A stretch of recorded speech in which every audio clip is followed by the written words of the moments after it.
Episódio que Jesus acalma a tempestade.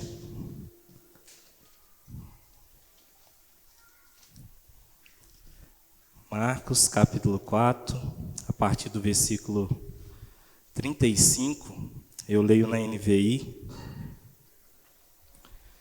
Diz assim: naquele dia, ao anoitecer, disse aos seus discípulos: vamos para o outro lado. Deixando a multidão, eles o levaram no barco, assim como estava. Outros barcos também o acompanhavam. Levantou-se um forte vendaval e as ondas se lançavam sobre o barco, de forma que este ia se enchendo de água.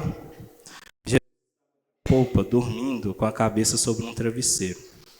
Os discípulos o acordaram e clamaram: Mestre, não te importa que morramos? Ele se levantou, repreendeu o vento e disse ao mar: aquiete-se, acalme-se. O vento se aquietou e fez-se completa bonança. Então perguntou aos seus discípulos: por que vocês estão com tanto medo? Ainda não têm fé? Eles estavam apavorados e perguntavam uns aos outros: quem é este que até o vento e o mar lhe obedecem? Se você puder, vamos orar mais uma vez, feche seus olhos. Senhor, obrigado pela tua companhia em nosso meio, obrigado porque o Senhor já tem sido tão bom conosco, falado conosco, já tem tocado, mudado, feito transformação, através da presença de cada um, através das canções, através dessa comunidade, da comunhão.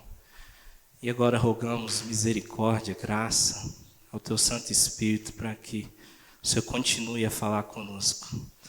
Se o Senhor não falar, é em vão estarmos aqui, é em vão eu me esforçar. Mas o Senhor é o Todo-Poderoso, o Senhor é aquele que usa, que capacita. E a Tua palavra é poderosa. Em nome de Jesus, que o Seu Santo Espírito sopre com liberdade em nosso meio, falando aquilo que precisamos, trazendo restauração, cura, mudança, perdão, salvação, para a honra e glória do Teu nome, em nome de Jesus. Amém. Amém. Queridos, eu confesso que essa é uma das minhas passagens favoritas. Eu não sei se a gente pode escalonar textos na Bíblia, toda ela é sagrada, mas essa se encontra numa prateleira especial no meu coração. Porque eu vejo através dela, e ela fala comigo, mais que um relato histórico. Para mim, ela é uma mensagem que nos traz ao centro da vida real, a vida verdadeira, e nos traz como se limpasse a nossa visão e a gente conseguisse ver com mais clareza a vida como ela é. E a nossa postura e nós, como nós somos diante da vida real, e principalmente de quem Jesus é.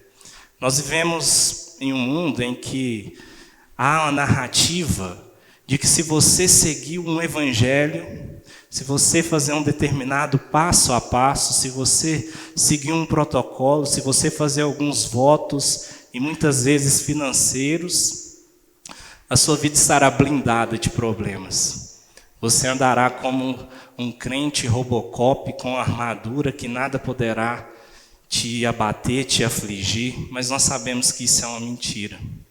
Nós sabemos que a vida ela tem dificuldades, ela tem problemas, e esse texto nos traz para dentro da tempestade, mostrando a vida como ela é. As tempestades da vida, elas são inevitáveis. Nós podemos traçar um paralelo com a história de Jonas, quando Jonas está no barco, fugindo da presença de Deus, indo para um destino contrário de onde o Senhor tinha mandado, e então surge uma tempestade, semelhante a Jesus, ele está dormindo, e aí então a tripulação tenta descobrir o motivo, clama aos seus deuses, e acorda Jonas e fala assim: por que essa tempestade está nos afligindo? E Jonas então declara que a culpa era sua. Ele é lançado ao mar e a tempestade se cessa. Nós temos essa facilidade de entender que aquela tempestade, naquele momento, foi para levar Jonas para o centro da vontade de Deus. Ele estava fugindo e Deus usou da tempestade, não para puni-lo, mas para colocar onde o Senhor queria que eles tivessem. Mas no nosso texto, a gente entra um pouco em conflito. Porque os discípulos estão passando por tempestade e eles estão exatamente cumprindo a vontade do Senhor. Jesus disse para eles, vamos para o outro lado. E eles estão obedecendo a ordem do Senhor Jesus. E aí parece que a gente buga, porque às vezes a gente pensa, Senhor, a fase, o momento em que eu estou mais obedecendo a Tua palavra, o momento em que eu estou mais lutando para ser um servo fiel, o momento em que às vezes eu estou me esforçando para cumprir o Teu propósito, para estar aonde o Senhor quer que eu esteja, é que eu estou passando os momentos mais difíceis da minha vida. É que eu estou passando as lutas mais difíceis da minha vida. Então nós aprendemos com esse texto, trazendo para a nossa realidade, para a vida real, que as tempestades elas são inevitáveis. E elas chegam e muitas vezes de maneira repentina. Quando eles embarcaram para atravessar do outro lado, o mar estava calmo, tranquilo. Eles não foram já com a tempestade à vista. Mas de repente, esse lago, na verdade, era um lago de água doce, o Mar da Galileia, de mais de 20 quilômetros de extensão. Ele é afligido por ventos e ele é cercado por vales, e esses ventos, então, não conseguem sair, geram ondas gigantes, apavoradoras, de maneira repentina, sem aviso prévio. E a vida real é assim. Às vezes está tudo bem. A gente está vivendo o nosso dia a dia, está trabalhando, está lutando, está comendo, está divertindo, está treinando, está estudando, está traçando metas, e ao final do nosso dia a gente recebe uma ligação e o nosso chão se abre. Às vezes está tudo bem, a gente sente um mal, vai no hospital e recebe um diagnóstico avassalador. Às vezes está tudo bem e a gente recebe uma ligação e perde alguém que a gente ama. Às vezes, da noite para o dia, o nosso casamento vira um caos. As tempestades, elas são inevitáveis e, por vezes, imprevisíveis. Elas não avisam, não mandam recado, semelhante ao que nós estamos vendo na televisão, em tempos de guerra, como um míssil avassalador, ela chega de uma vez. Essa é a vida real. Mas as tempestades, muitas vezes elas têm um caráter educativo, um caráter pedagógico. As lutas, elas ensinam. E olhando para esse texto, uma coisa que eu aprendo com a tempestade é que vai na contramão de um discurso que a gente está acostumado a ouvir.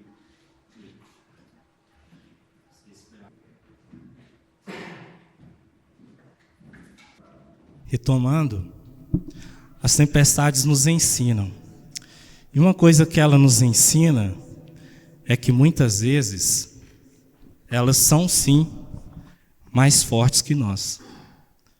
E nós estamos acostumados a ouvir um discurso coach de que se nós não vencemos é porque nós não nos esforçamos o suficiente.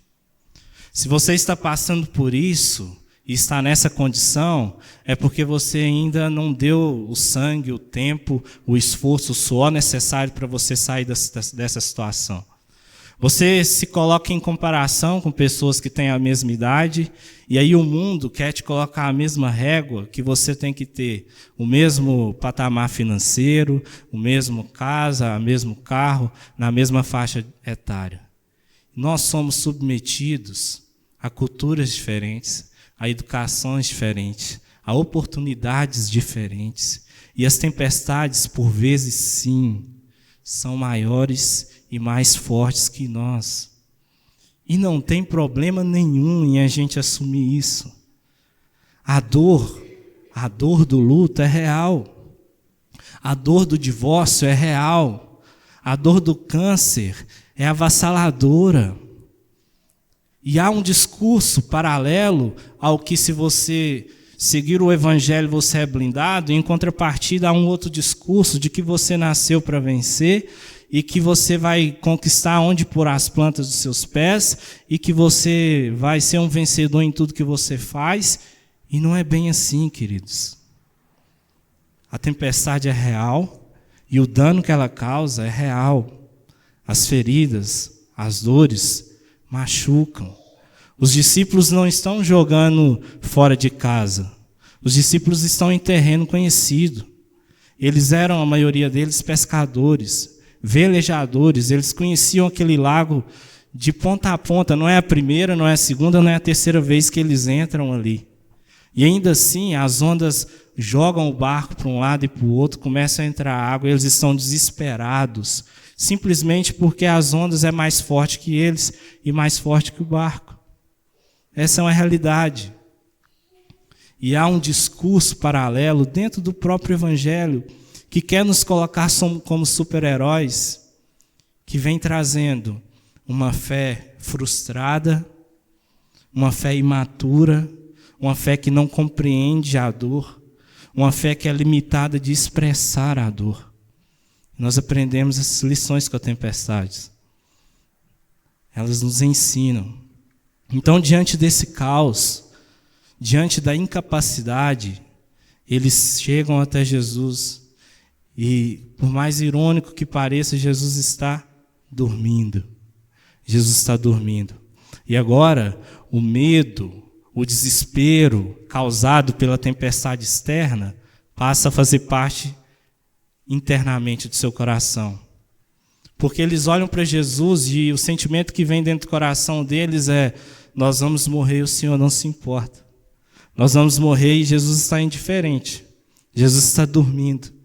Jesus está fazendo pouco caso da nossa luta, da nossa dor, da nossa tribulação. E quem está passando pela tempestade tem pressa. A água está inundando o barco.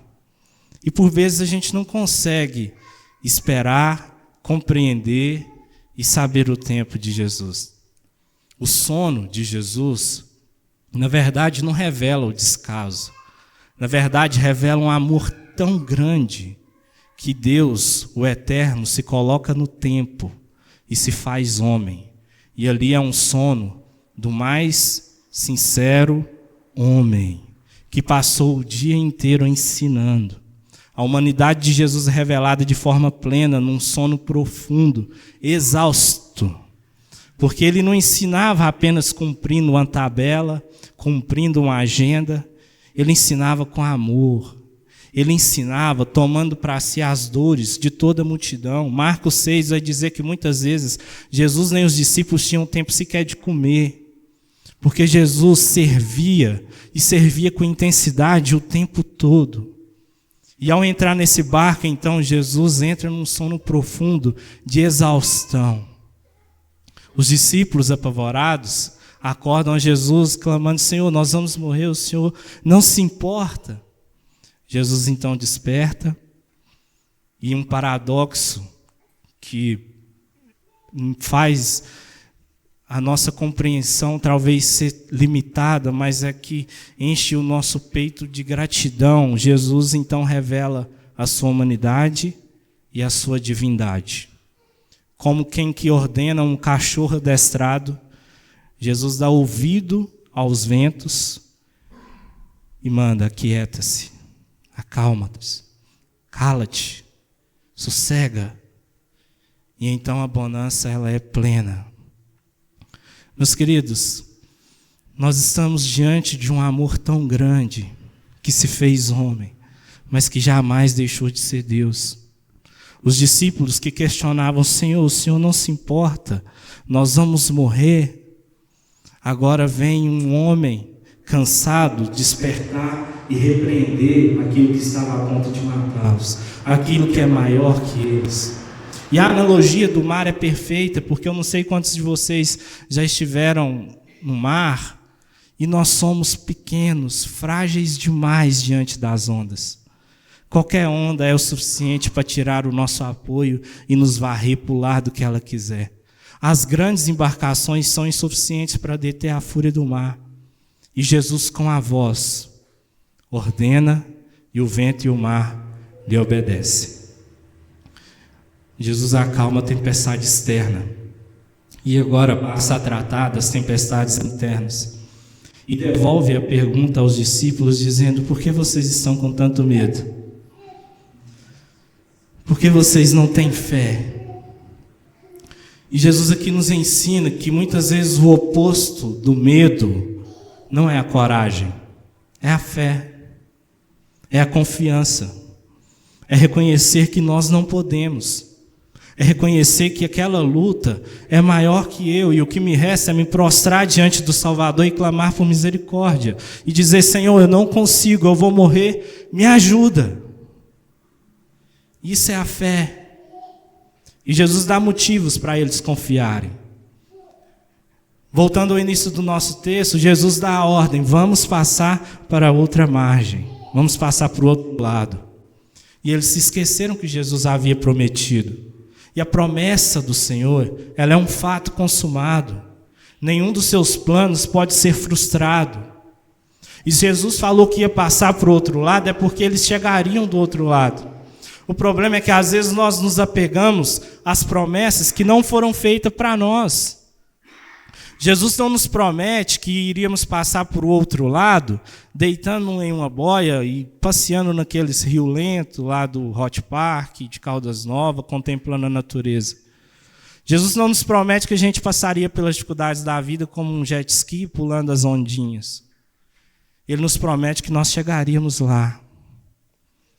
E às vezes nós criamos expectativas baseadas em enredos e narrativas criadas pela própria religião que nos frustram, que criam uma fé imatura, que ao primeiro passo de dificuldade, nós queremos colocar a culpa em Jesus e dizer que Ele nos abandonou.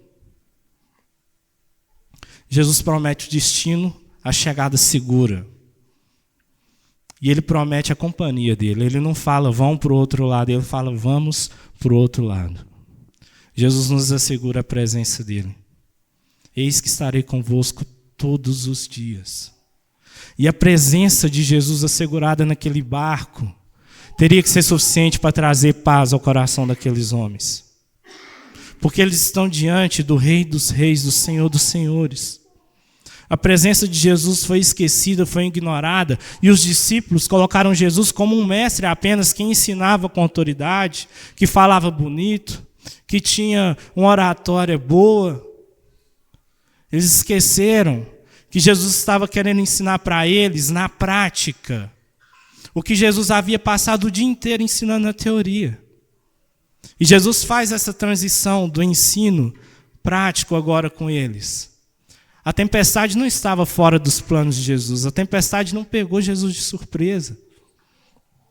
Meus queridos, diante do poder majestoso do Senhor, agora o medo dos discípulos dá lugar à perplexidade. E eles começam a questionar entre si, quem é esse?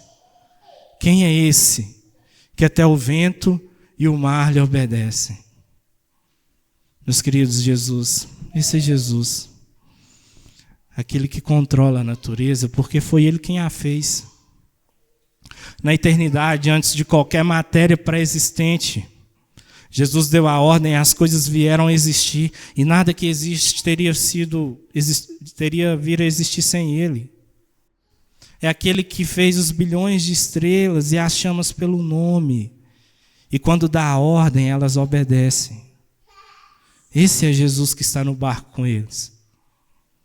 Jesus é aquele que controla a matéria, controla a natureza, controla os ventos furiosos, controla as tempestades da vida. É interessante a narrativa de Marcos, que está dentro de um contexto imediato, em que Jesus chega ao outro lado da margem e vem ao seu encontro um homem endemoniado. E diz o texto que esse homem eles já haviam tentado acorrentá-lo várias vezes, e ele arrebentava as correntes, e ele morava e andava pelos túmulos, junto com os mortos, e ele se cortava, e ele então tirava a paz de todos que cruzavam o seu caminho, e diz o texto que ele estava possuído por uma legião de demônios. Quando nós pegamos esse termo aplicado às tropas romanas, uma tropa romana, uma legião de tropa romana era mais de 3 a 6 mil homens, de 3 a 6 mil demônios habitando nesse mundo. E então, ao ver Jesus, esse homem se prostra e clama e roga para que o Senhor permita que eles possam então apossar dos porcos que estavam ali passando, uma manada de mais 2.000 porcos, e Jesus permite. Esses porcos então pulam do penhasco e morrem afogados. Jesus é aquele que tem poder e domínio sobre a natureza. Jesus é aquele que tem poder e domínio sobre as forças malignas, sobre os demônios, sobre Satanás. Esse é Jesus. Nós recordamos da história de Jó, que teve a sua vida devastada, mas ele foi só até onde o Senhor permitiu. Jesus tem controle sobre o mal. Jesus volta para Galileia e o contexto do poder de Jesus continua sendo ressaltado por Marcos, quando uma mulher de 12 anos já sangrando, fluxo contínuo, toca em Jesus e Jesus cura a enfermidade. Jesus tem poder sobre a enfermidade. Jesus acaba de chegar no seu destino e ressuscita a filha de Jairo. Jesus tem poder sobre a morte. Não tem nada que nós possamos pensar que estamos passando que seja difícil o suficiente para Jesus. Ele reina e governa sobre todas as coisas, sobre o mal, sobre a natureza, sobre a enfermidade, sobre a morte. E Ele nos assegura a companhia dEle o tempo todo na embarcação da nossa vida. E é por isso que nós somos encorajados a olhar sim para a vida, sabendo que haverá dificuldades, sabendo que por vezes elas sim serão maiores que nós, sim, elas serão mais fortes que nós, mas jamais serão mais fortes que Jesus. E é por isso que nós podemos trocar o medo do nosso coração por fé. E a forma em que nós enxergamos Jesus muda completamente a forma que nós encaramos as dificuldades da nossa vida. Quando nós entendemos que o Senhor é o Senhor dos senhores, que não há absolutamente nada que não esteja em seu domínio, que parece que Ele está dormindo, parece que Ele está indiferente, parece que Ele está omisso à nossa dor, mas Ele sabe exatamente o tempo de tudo e Ele quer nos ensinar com aquela provação. A forma em que olhamos para as dificuldades muda e é possível que tenhamos paz em meio ao caos. É isso que Ele nos assegura. É isso que Ele queria ensinar para os seus discípulos naquela noite. Por isso que Jesus pergunta: vocês ainda não têm fé? Vocês ainda não entenderam quem eu sou? Vocês ainda não compreenderam que eu sou o Deus encarnado que vim por amor a vocês? Esse é Jesus. Esse é Jesus que está conosco na embarcação. E olhando para esse texto, eu gostaria de finalizar fazendo essas aplicações às nossas vidas. Meu querido, chore quando necessário. Sofra o tempo da dor quando necessário. Não se blinde de uma armadura falsa achando que você está imune às feridas da vida, porque esse mundo jaz no maligno e o pecado deturbou tudo que nós tocamos. O pecado deturbou as nossas relações interpessoais e os casamentos ferem, a enfermidade machuca, o luto é avassalador. Chore, sofra, não oprima achando que você é um super crente, mas chore no colo de Jesus, sabendo que Ele está no controle, sabendo que você não está só, sabendo que Ele está junto com você no mesmo barco. E lá atrás, no início da sua jornada, Jesus falou para você: vamos atravessar para o outro lado. Ele te assegura a chegada. É Ele que te assegura o destino certo. É Ele que fez o caminho. Ele se fez caminho, porque sem Ele nós não conseguiríamos chegar lá. E por vezes nós mesmos queremos abandonar o barco. Por vezes nós mesmos queremos pular e viver do mar e desistir, porque nós não conseguimos. Mas lembre-se de quem Ele é. Não diminua Jesus. Não diminua Jesus olhando para o tamanho do nosso problema. A ainda que seja doloroso. Ele é Deus, Deus encarnado. E Ele nos assegurou que seguraria a nossa mão até o fim. E Ele não solta. Não solta. As maiores depressões, ansiedades, medo da vida é quando se pensa que está sozinho. Você pode estar cercado por pessoas, mas ainda assim o sentimento de solidão pode chegar. Lembre-se que tem alguém que não solta a sua mão. Esse Jesus está no nosso quarto. Até o fim, até o fim. Em nome de Jesus, amém.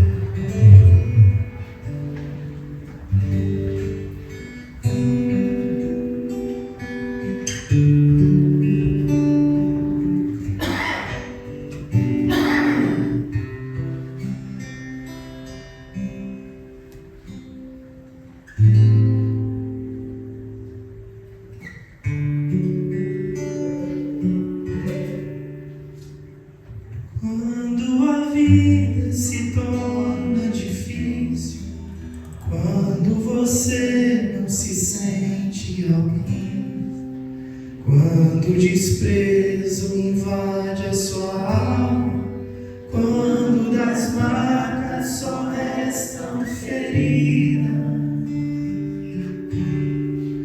quando o amor não é alcançado, quando o mundo te deixa de lado e o coração explode na dor, é hora de ter um Salvador. O Salvador, Ele é Jesus, que por você morreu na cruz. Sua vergonha e o seu desprezo Ele levou. Carregue a sua cruz juntinho dele, que a força dele te torna capaz. E o amor que o mundo não te deu,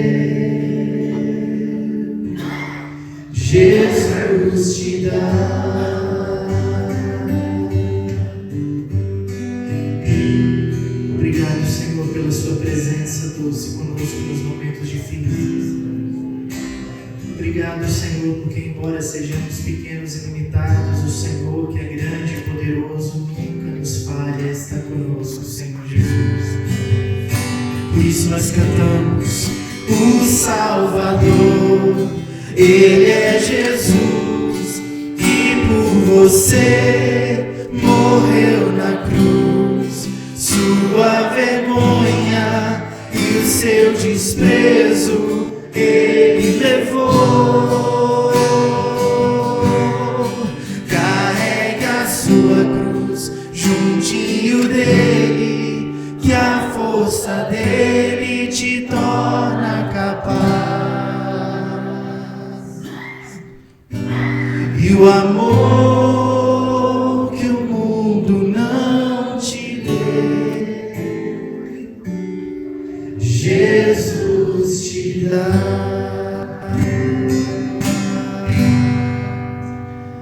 Vamos aplaudir esse Jesus que é conosco. Louvado seja o Senhor.